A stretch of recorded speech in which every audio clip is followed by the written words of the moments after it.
Hello and welcome guys. आज के इस वीडियो में हम बात करने वाले हैं भाभा एटॉमिक रिसर्च सेंटर के बारे में। टोम्बे मुंबई की जो वैकेंसी है इसके बारे में बात करेंगे। तो इस वीडियो में हम इसकी पोस्ट के बारे में कुछ भी डिटेल में नहीं जानेंगे। हम इस वीडियो में केवल आपके जो भी डाउट्स हैं उन सभी डाउट्स के बारे में बात करेंगे। तो इसके रजिस्ट्रेशन स्टार्ट हो चुका है 24 अप्रैल से, जो कि 22 मई तक चलेगा। तो इसके बारे में आपको जितने भी डाउट हैं मैं सभी डाउट्स को क्लियर करूँगा। अगर आपकी कोई भी डाउट बचता है तो आप कमेंट बॉक्स में टाइप कर दीजिए। तो चलिए हम डाउट के बारे में जानते हैं, क्या क्या डाउट आ सकते हैं इसमें। आपके सभी डाउट्स को मैं यहाँ पर बताने वाला हूँ। तो आप यहाँ से अप्लाई कर सकते हो। मैं भाभा एटॉमिक रिसर्च की ऑफिशियल जो वेबसाइट है मैं उसी पे हूँ इसी टाइम।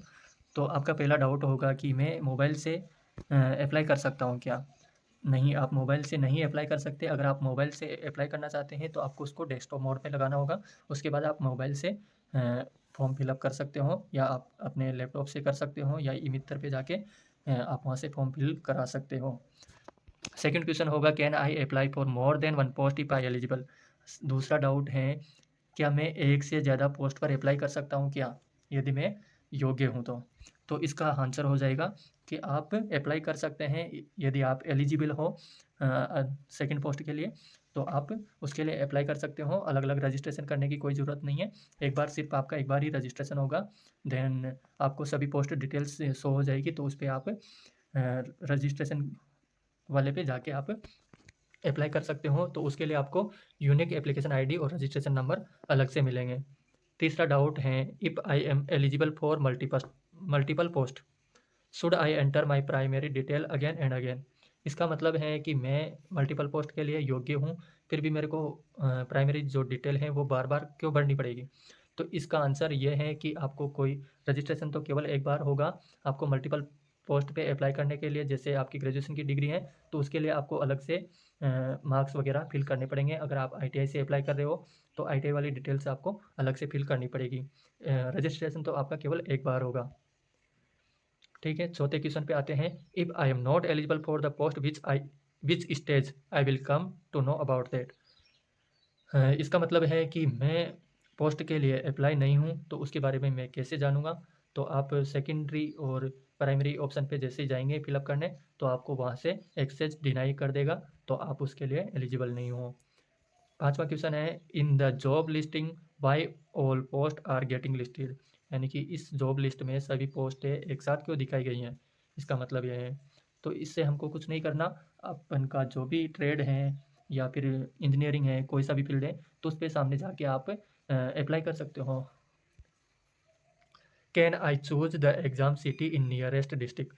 छठा क्वेश्चन हो जाएगा आपका कि नियरेस्ट डिस्ट्रिक्ट चूज कर सकते हैं क्या? तो आपके इसमें एग्ज़ाम सेंटर दिए गए हैं, उनमें से आप अपना कोई सा भी एग्ज़ाम सेंटर जो आपके पास में पड़ेगा उसको आप चूज कर सकते हो। उसकी लिस्ट आप डिटेल नोटिफिकेशन वाले पेज पर देख सकते हो। पेज नंबर 9 पे मैं आपको लेके चलता हूँ, तो आपको वहाँ पर देखने को भी मिल जाएगा। जैसे मैंने नोटिफिकेशन खोल लिया, पेज नंबर 9 पे जाऊँगा मैं, तो वहाँ पर आपको एग्ज़ाम सिटीज़ शो हो जाएगी। यहाँ पर देखिए एग्ज़ाम सेंटर, तो आपके यहाँ पर जो भी एग्ज़ाम सेंटर हैं वो आप यहाँ से देख सकते हो। भागलपुर, भोपाल, भुवनेश्वर, चंडीगढ़, चेन्नई, तो आप इनको देख लेना। आपकी जो भी नियरेस्ट एग्ज़ाम सिटी है उसको आप चूज कर सकते हो। तो वापस चलते हैं।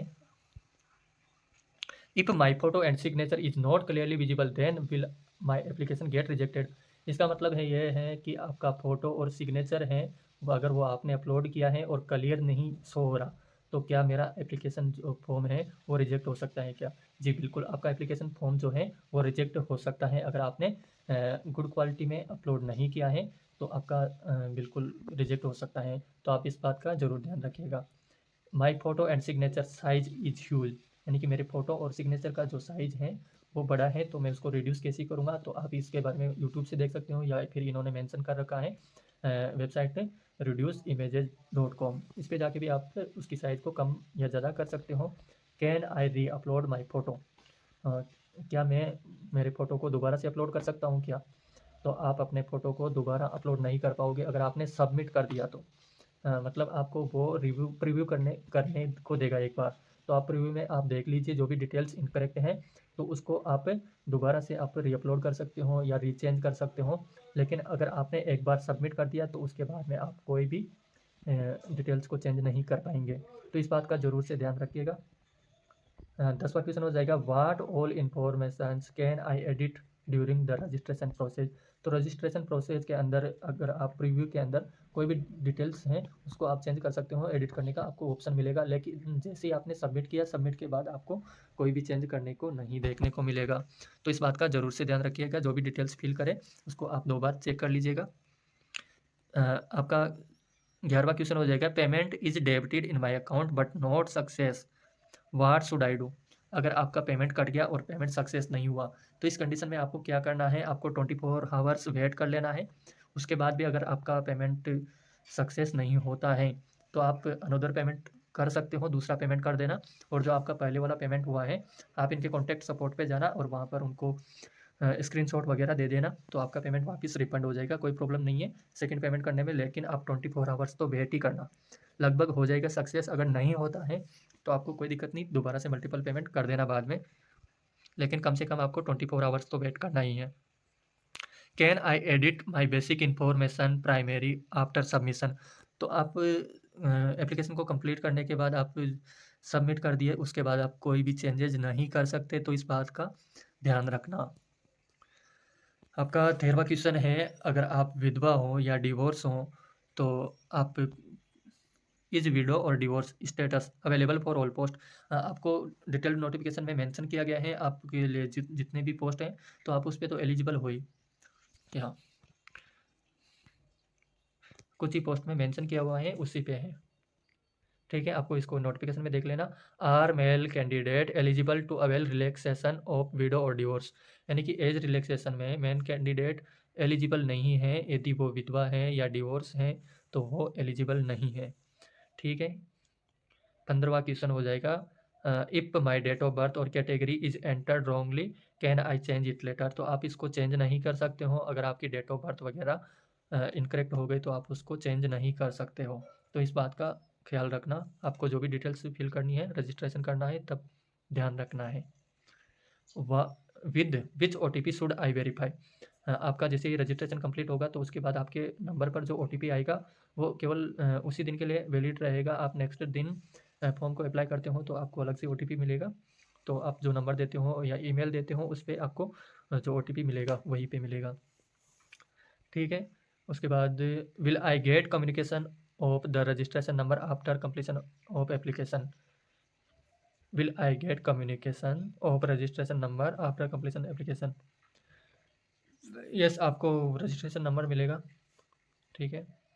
Can I register on the last date of registration. क्या मैं रजिस्ट्रेशन के लास्ट दिन भी रजिस्ट्रेशन कर सकता हूँ क्या?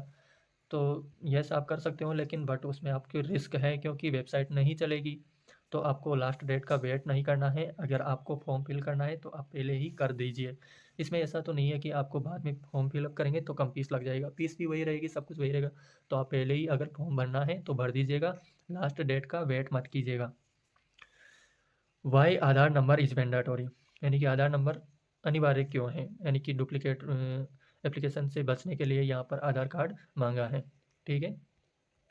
I do not gate E W S in my category, यानी कि अगर आपको ई डब्ल्यू एस कैटेगरी में शो नहीं कर रखा है तो उसके लिए क्या करें, ई डब्ल्यू एस का केवल उन्हीं को शो होगा जो जनरल कैटेगरी के अंदर आते हैं, उन्हीं को शो होगा ई डब्ल्यू एस, अदर को नहीं होगा, ठीक है। Who is eligible for T A. T A के लिए आपको डिटेल नोटिफिकेशन में जाना पड़ेगा, पैरा नंबर 12D सेक्शन पे आपको जाना होगा, तो वहाँ से आप नोटिफिकेशन से देख लीजिएगा इसको। उसके बाद if I entered wrong detail in the application can I register again. तो आप मल्टीपल एप्लीकेशन को नहीं रजिस्टर कर सकते, अगर आप दो फॉर्म फिल करेंगे तो आपका फॉर्म रिजेक्ट हो जाएगा, या तो दोनों भी हो सकते हैं या फिर एक रिजेक्ट हो जाएगा, ऐसा है इसमें। तो आप मल्टीपल एप्लीकेशन पे रजिस्टर नहीं कर सकते हो। अगर आपको एक ही दो पोस्ट के लिए अप्लाई करना है तो बस आपको रजिस्ट्रेशन केवल एक बार करना है, उसी से आप मल्टीपल पोस्ट के लिए अप्लाई कर सकते हो, लेकिन आपको रजिस्ट्रेशन डबल नहीं करना, इस बात का बिल्कुल भी ध्यान रखना है, नहीं तो आपका एप्लीकेशन रिजेक्ट हो जाएगा। और आपका लास्ट एंड 24 आंसर है, क्वेश्चन है इसका, can I enter my marks in CPGA, यानी कि अगर आपका ग्रेड में है, जैसे 10th के अंदर आपका ग्रेड में दिया गया है मार्क्स, तो आप ग्रेड में नहीं एंटर करोगे, उसको आपको परसेंटेज में कन्वर्ट करना पड़ेगा। परसेंटेज में कन्वर्ट करके ही आप उसको वहाँ पर फिल कीजिएगा। तो ये थे हमारे सभी डाउट्स। अगर आपका अब भी कोई डाउट बचा है तो आप कमेंट सेक्शन में कमेंट कीजिए, आपका कमेंट का रिप्लाई ज़रूर से मिलेगा। तो ठीक है गाइज़, थैंक यू।